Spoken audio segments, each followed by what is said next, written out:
Yo, what up, how you doing, guys? My name is Sangiev. Today we are back with another video. Now, I know I said that I didn't want to do any more unboxing videos for a while. However, I had forgotten that I placed an order on the boys' new drop from Bare Knuckles, and so the package has just come. Now, like I just said, I didn't want to do just another off to a fantastic start. I didn't want to do just another unboxing because, truth be told, Owen did a good one and I'm pretty sure he's got a much bigger selection of stuff that he bought from them, so do check out that video.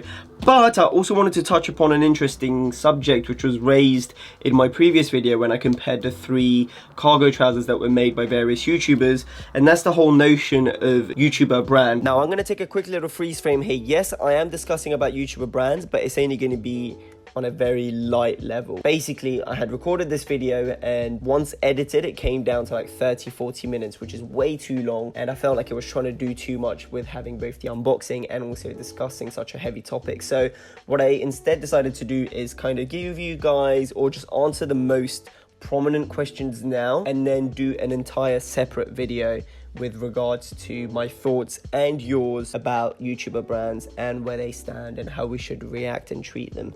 So yeah, sorry to disappoint. Okay, so let's start off with the box. As you can see, nice little small-ish side. I did place an order. There weren't too many things. However, I know that Jacob did say he was going to throw in a few things, like a thing or two in there. Both of them, once again, have created an insane, just a beautiful collection of clothing that works, in my opinion, coherently with what the brand stands for currently. It's a smaller brand. It's a relatively new brand, so they're not going to be able to drop a ton of new stuff anyway. They've done tremendously well. I know that this time around they bumped up the production units, especially on the jumpers, which sold out insanely fast in collection 2, which I still have. I still have my black jumper, which I'm in love with. So come on, they got here hella fast. They shipped it using FedEx International Express, International Priority. And so, open the box. We got my order. Ooh, I see the goodies. I see the goodies, boys. And I am gassed. I guess I was privileged enough to place the order a day or two before it went officially live. So, of course, I was going to have the Bare Knuckles tote bag, which was only limited to the first 50. It's just a really nice bag, really nice design, nice material as well. Can definitely get a lot of use out of it. This is definitely going to be more like an errand, like if I'm to ship anything or something along those lines. Chuck it in there. And man's Gucci. Then starting off with the smaller items, I got 2 bandanas, one in yellow and then the other one in this beautiful mint green. So let's just talk about the yellow one first. Okay, so it is made out of Cupro, which, as stated on this website, it's like a lightweight silk-like material, and it feels insane. I'm loving the design with the use of both the white and the black color. I think it looks awesome. Now, I opted for yellow just because it's not something that I come across when it comes to bandanas anyway, very often. And speaking of a color that you don't see very often for bandanas, you've got this wow, bro, this color is insane. Now, this was one of the colors that was only available if you were to purchase a pair of the plaid trousers. However, you know, when you got the plug, you can get these stuff. I don't know where I was getting with that. Basically, they were very kind enough to include this for me. So sick. So sick. Love the mint.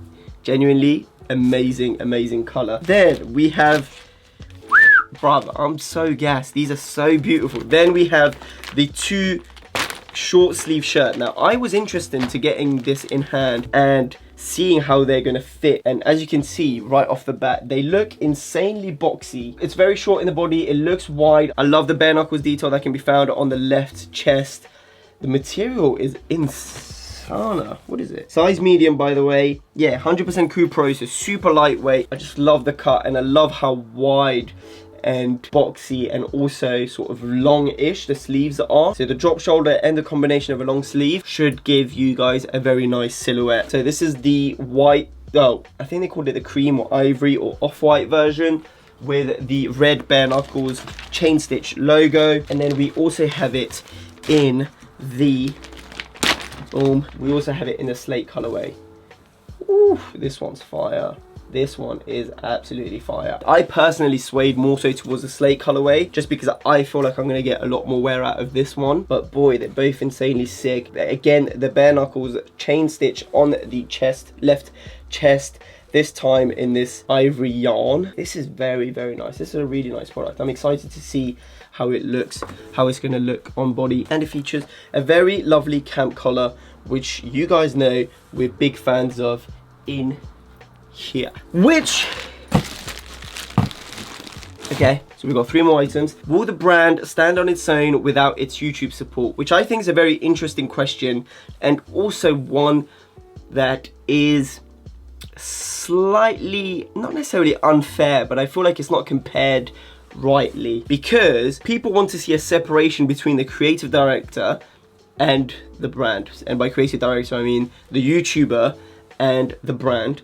But at the same time, YouTuber brands are also judged by their creators' personal sense of style. And what I mean by that is people have this idea, or people have this notion that the YouTubers, I'm sorry to keep referring it as a YouTuber brand, but for this video, and I will explain my point later on, but for the time being, I'm going to refer it as a YouTuber brand.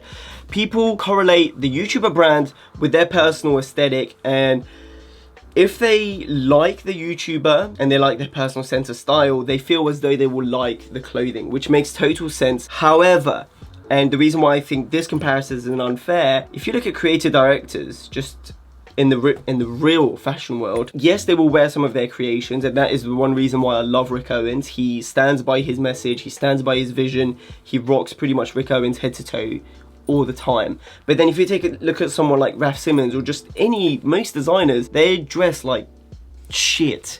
And it's a known, I don't want to say fact, but it's a known opinion that creative directors, especially fashion designers, aren't necessarily or aren't always the best dressed people, yet they create beautiful garments. And I wish people have that idea with YouTubers. Just because a YouTuber dresses really well doesn't necessarily mean he's going to be able to create something amazing. And the same reason why a YouTuber that your personal sense of style might not correlate with might be able to create something incredible. So will the brand stand on its own without its YouTube support? I think that's what most of these guys aim for. Some have taken a separation from YouTube in order to do so. Now, I'm not saying Jacob Keller took a step back just to focus on his clothing line, because I know that he was working at Macca's and he was sort of building his skills within the fashion industry on the retail and operational side of things. But I know that others can still juggle both that and creating and putting content out for you guys on a weekly basis. The ones off the top of my head that does it consistently would be Magnus. He puts out collections, not all the time, but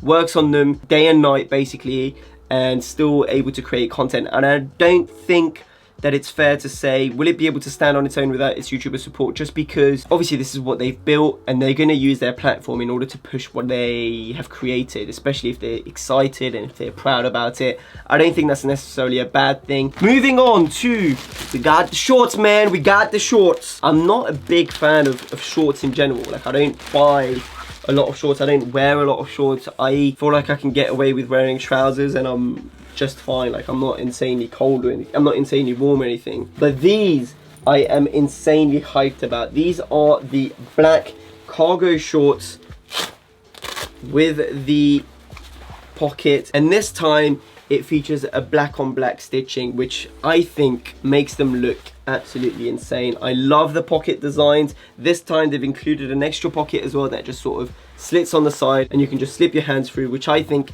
is a great little design touch. On the previous bare knuckles cargo trousers, which features a similar design, all the pockets were these 3D pockets. It didn't bother me too much, but I was reading through some of people's comments and feedbacks. At times people didn't enjoy the fact that they couldn't just slot their hands in their pockets and they had to always remove the scratch, take whatever they needed out of the pockets and get going. So this is a pair of their cargo shorts. I got it in a size large. Apparently they fit small to size. Truth be told, by the time I was going to get medium, it sold out anyway, and so I had to settle with a size large. Plus they've got an elasticated waistband and they've got a drawstring at the waist. I just hope that the large doesn't flare out too much at the thigh, because I'm not too keen on the whole like super wide shorts. I've got relatively slim skinny legs, so having wide shorts just isn't a good look.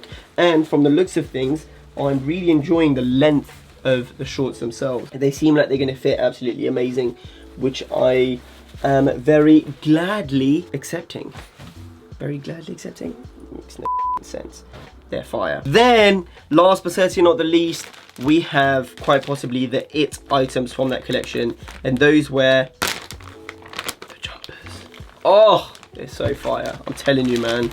The jumpers are so beautiful. And jumper numero uno in a size medium, which is the same size as my black one, I got the burnt orange, which to be fair, on camera looks like a red. In real life, it definitely is like a burnt orange. Amazing color, and the details are just, man, bro, this jumper, so sick. I mean, my black jumper, I get a ton of wear out of it. Obviously, it's summer currently, so don't expect me to bust it out right now, especially because of our weather being relatively good. But once it gets colder, you best believe your boy is whipping this out, because this is a thing of beauty. Size medium, I stay true to size for the intended fit, which is a wide and cropped in the body, elongated sleeve. Yes, we know. I love it. And then we're going to tackle a couple more topics. People correlate knowledge with creativity. Yes, so a lot of you guys sort of, and I understand where you're coming from when you say this, but just because you're knowledgeable about fashion history doesn't mean you can create beautiful garments. And people have this misconception where the more you know about fashion, the better you are at it, which is just not true. Like, of course, if you're knowledgeable about fashion, you know how things may work, you know how a garment may be constructed, or you have the history behind where something might have been pulled for in terms of references, then great. But that doesn't always translate to he can dress well or he can make some good products. Mostly because they don't care. I don't think that's their thing. Like, they don't want to dress, well, I was gonna say they don't want to look good. I don't think it's not that they don't want to look good. I just don't think they care the same amount as someone that's really into their way they look and into what they're wearing. So that's something that I don't necessarily agree with. People correlating knowledge with creativity, and people thinking that if you know much about a fashion, if you have studied it, you're going to be able to create something better. It would help you tremendously having a background in fashion studies, be it design or whatever it may be. Obviously design being the primary thing, but it's not a necessity. There's very few designers that can actually create a garment from beginning to end. I'm not saying it's a necessity, just because obviously these days you're working in a team environment, you have people do these different things, but it's good to have the know-how. Final item is going to be this mint green, pale green, whatever you want to call it, jumper. Again, same cut, same design as the one before, which is absolutely beautiful and just an incredible, definitely the it item of collection 3, at least in my opinion. I love the color, I love the way that this fits, and yes, it is steep at $380. However, as I said before, if Raf Simons was to do this, then they would price it at $700-800 and people would eat that shit up. So for some reason, just because it's a YouTuber brand, then people are having a harder time for it and referring it as an Instagram brand. It's like, bruh, shut the fuck up. How is this an Instagram brand? Amazing piece. Love the collection. Boys, you have done a tremendous job. Jacob, Cole, absolutely smashed it. Thank you for watching this video. As I said, let's create a discussion. Let's have a bit of a chit chat in the comment section down below. And hopefully it won't just be me. It won't just be me replying, but we'll get a whole discussion from everyone, be it the people that are watching this video or be it any other creator that also has their brand and wishes to share their opinion and their journey and their whatever. But yeah, that is it from me. If you wish to follow me on my social media, it's all right here, Sangiev. Thank you so much for watching this video. Don't forget to leave a thumbs up, share, subscribe, do all that other jazz. It helps me out tremendously. Give them an outro. What's up, guys? I need an outro. I need an outro, not an intro. Thank you so much for watching, guys. Hope you enjoyed. Make sure to like and subscribe and leave me comments below. Is that what you say? You are such a dick. Deuces!